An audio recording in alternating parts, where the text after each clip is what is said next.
فقط شماها به صدا گوش بدین.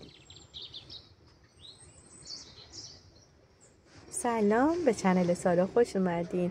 اومدم ببین یه چیزی رو نشون بدم، یه باغی رو نشون بدم که کیف کنی.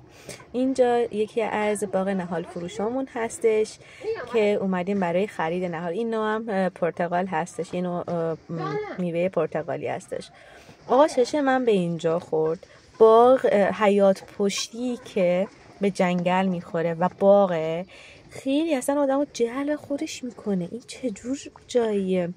خب البته شمال یه همچین جاهایی هستش دیگه. این نوع هم یه نوع دیگه از پرتقالامون بود که مشاهده میکنین.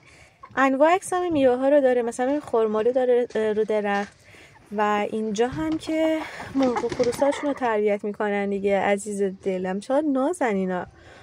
به نظر من اصلا اینجا آدم نمیشه اصلا افسرده بشه، دلش بگیره. یه جایی که برگا با حرف میزنه، خاکش، درختش، همه چیزش با حرف میزنه. مثلا صدای مرغ و خروزی که الان میشنوین رو یه لحظه گوش کنین. نمیدونم اصلا چجوری من اینو توصیف کنم. اصلا توصیف کردنش یه عالم دیگه واسه خودش داره.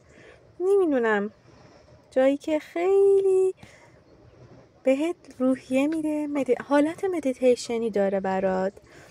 اینجا من داشتم رد می شدم، چشم به نهال کیویه میخوره. یه لحظه بریم جلوتر، نهال کیوی رو تو ببینی. وای چقدر کوچولو، چقدر نازه، بار آورده بود. برای همین میگم خیلی ناز بود. من نمیدونم، گفتم تو سرخه چی هستش، همچین مدلی بود. الهی از طعمش هم نگم دیگه، اصلا یه طعم خیلی خاصی داشت. محیطی بکر و شبیه بهشت.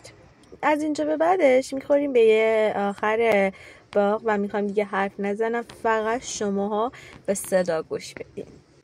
صدای خیلی آروم.